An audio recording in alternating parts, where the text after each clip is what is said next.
Vice Ganda, Ann Curtis, Karil Yuzon at iba pang mga artista, nanood ng concert ni Janet Jackson.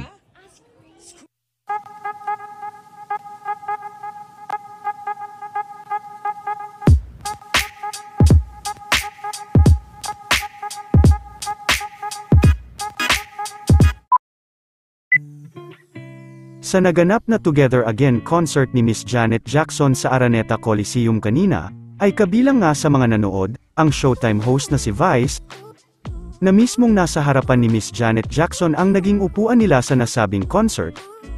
Maging ang sisterette nitong si Ann Curtis, Karil Yuzon at ilan pa sa mga sikat na personalidad ay kabilang din sa mga nanood ng concert.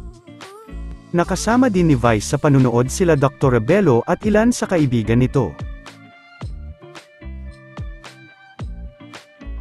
Mapapansin din na talagang nag-enjoy naman sila Vice at ang mga kasama nito sa pagkanta ng awitin ni Miss Janet Jackson. Ito naman ang ilan sa mga naganap, bago ang naging pagsisimula ng kanyang concert kanina.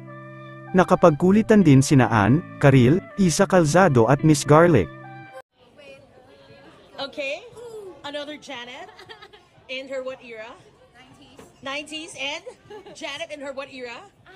Scream. Yeah. And in her what era? All for you. All for you, white. And in her chubby escapade era. Sinulit din ni Miss Sara Geronimo ang kanilang panunood, kasama ang asawa nitong si Mateo at ang younger brother nito.